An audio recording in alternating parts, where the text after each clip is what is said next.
Hello, it's Jimmy here at O'Reilly's, and I have here a Launch Eurotab 2. I'll just do you a little quick video of walking around it and showing you what it can do and what it can't, or what features it has. So we'll get it connected up to a couple of vehicles pretty soon, but I'll just show you one quick comparison there, size comparison to an Autel MK906 BT. It's quite a fair bit bigger, as you can see there. Now what this has got is these little tabs that you close down, which make it a waterproof tool. So your charging points are inside there, and once that's closed, everything is watertight. These are your buttons, they're all watertight buttons, and your charger goes from under there, or you can charge it from inside as well. Once you open that up, you can put USB-C in it. So this is the smart box that comes with it. We'll get this connected up to a vehicle now. You can see there, it's just called the Launch Smart Box. So we'll get it plugged in and you'll see all the lights flashing up. So we've got this connected to my van here, VW Crafter, and we have a choice to do a local diagnose on this, or you can do an intelligent diagnose.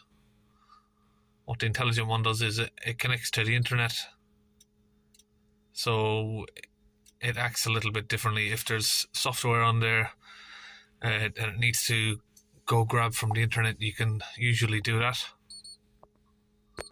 Just try and angle the camera so the screen is focusing. So this is a commercial vehicle, so you're not going to see as much information with a car like this. So if we press the smart detection, it'll communicate with the smart box unit, and then it'll run through there. This is like the topology system.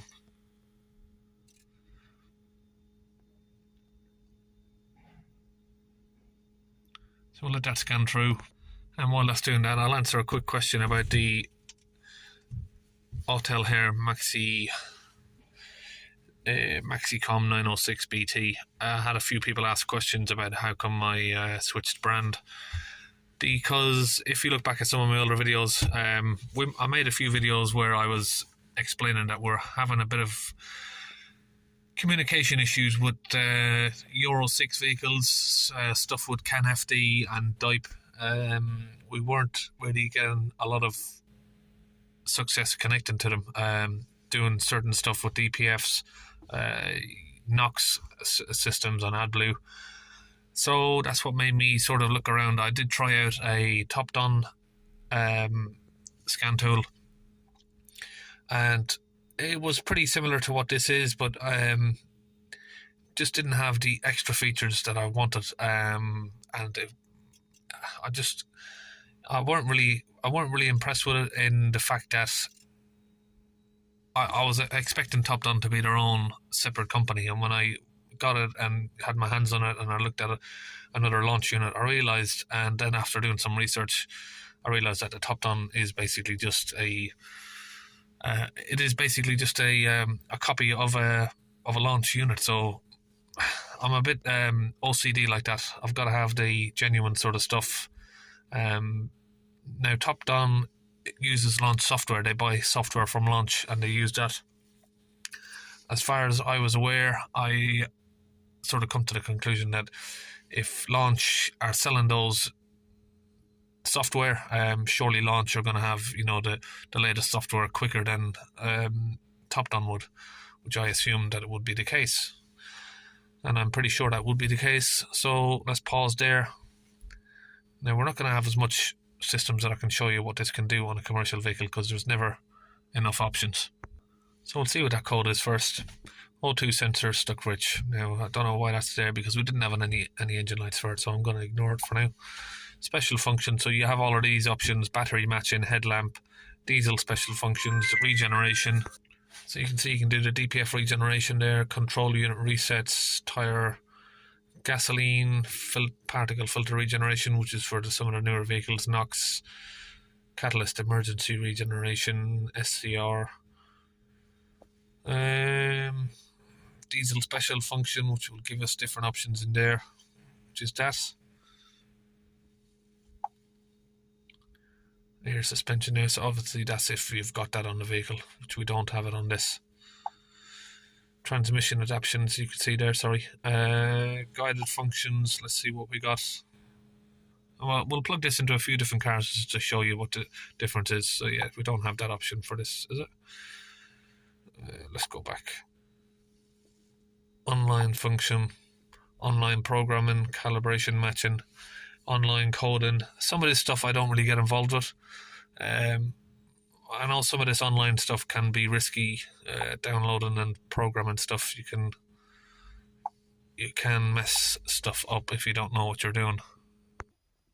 Okay, I've now got a 2020 Volvo V60 here. We'll plug it in to this now and see what this any difference of what it can do.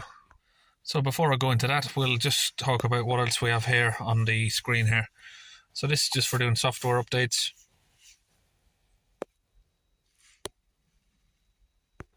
So we'll exit out of that. You got diagnostic history, remote diagnose, something I've never used yet. And then you can do feedback. So if you're having problems connecting to a car, you can send feedback to launch and they'll get someone to look into it for you. ADAS is ADAS calibration for these newer vehicles, advanced driver assistance.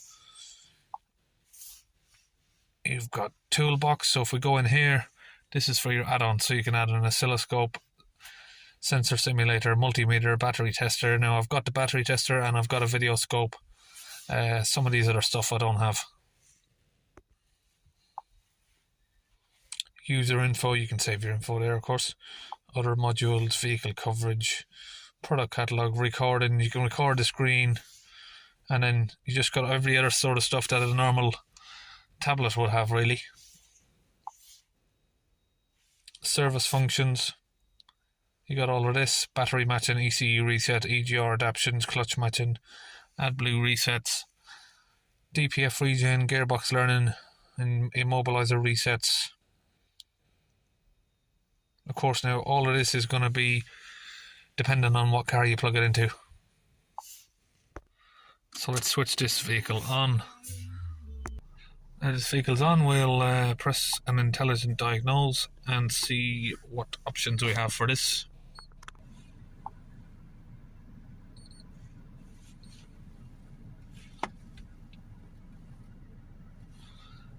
Sorry, it keeps losing focus on the text. Do apologise about that.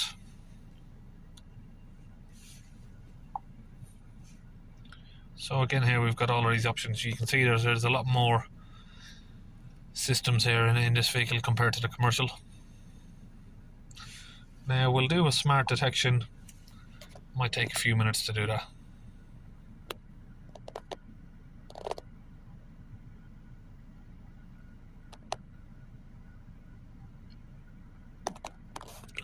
So it's just running through.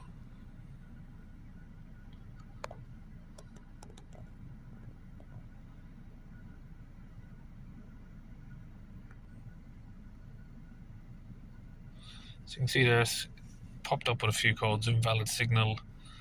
I'd imagine some of these, when you get codes in all different areas like this, it usually just points to a car that's had a flat battery. Diesel, invalid signal again. Invalid signal. Invalid signal, invalid signal, blah blah blah. So we'll press clear for these codes.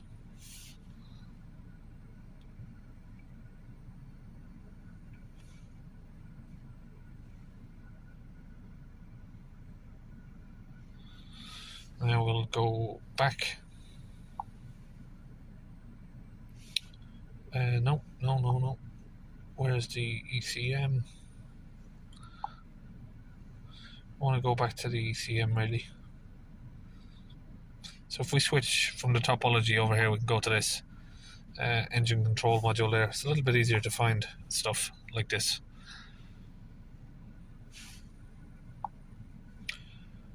Read fault code. NOx out of limit.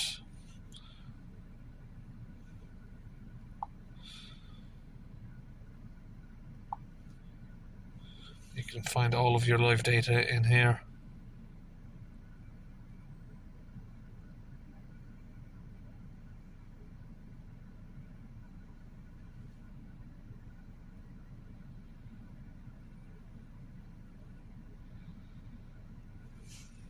So you can see here with this Volvo, we seem to have two different sides for the ECU basically. So you got one that says diesel, and if we go into this side, we are, sorry, the text again is going a bit blurry there. We have the special functions here. Now that allows you to reset the particle filter, O2 sensors, reset oil adaptive after service, power pulse, which I think on a Volvo is the automatic gearbox, reset the adaptive value of the NOx reductant, reset the values of the pressure sensor for the particle filter. You've got all of those options there. Two of my most common ones would be checking the particle filter there, the pressure and the soot. So you can see there we've got 3.89 grams, and we'll switch that to millibars or HPA, 4.2 HPA, which is within range. Will accelerate the vehicle up to 3,000 RPM. That doesn't really go up much more, 13.5. So then if we exit here from the data stream or live data, you have actuation tests. Now depending on the car, of course, again, you're going to get different options here, what you can do for actuations. And of course, as well, it's going to vary on which module that you go into for what you can do. So we're going to exit all of that. Let's go off, clear it off, and we're back here. So basically that's about it, showing you the tool. I mean, obviously the main stuff is going to be the extra stuff that you can add on to this, like the ADAS. Might be something that I might be maybe interested in getting involved with in the future. Toolbox, you know, again, I've already showed you this. Immobilizer programming, it gives you the option to do that if you want to do it. You know, maybe again, I'll maybe look into that. Oscilloscopes, TPMS, probably something I'm never really going to bother with. But you know, immobilizer programming, key programming, you know, maybe something that you might get, you know, something that you do often. Or the ADAS system. I think ADAS is going to be pretty popular with newer cars these days, because even if you change a windscreen, your ADAS automatic driver assistance, it's going to need readapting. So it's going to be, I think that's going to be a pretty common issue on newer cars. Apart from that, we have the tab here, like I showed you all around. We've got, turn the screen off, we have camera on the back, 13 megapixel, speakers there, nice sturdy stand, helps it stand on the steering wheel easily. Now the difference with this stand and the one that I've got on the Autel is the one on the Autel just flaps around when you open it, and it doesn't really hold it on the steering wheel, whereas this one is quite stiff, so you move it to a position, it stays there. So once that's staying in position, what that actually means is that when I stick it on a steering wheel, it's not going to fall off. And the rest of it is the same stuff I said. It's waterproof. I mean, it weighs probably 2 or 3 times what a normal scan tool does. It is sturdy. It feels like you could chuck this out of your top floor and it won't break. It is quite heavy, sturdy unit and heavily solid built. Now, some of the stuff I've always mentioned with any newer tool is, big plus point for me is if they've got USB-C. Makes it so much handier. It would be nice if Autel done the same thing. I think most tablets are going to be moving on to USB-C anyway, but none of my current Autel tools have that USB-C option. USB-C is just an all-round better sort of charging system. You don't have to have you know, specific chargers, so if your charger gets lost or broken, you don't need to go online and start searching for a replacement launch charger. Just any USB-C charger will fit it. Okay, so I think that's all I can really think of that I need to tell you about. There is, I suppose, a lot more stuff that you can go through. That's about all of the stuff that I'd use it for. It's X431 Euro Tab 2. So I hope that answered all your questions. See you in the next video.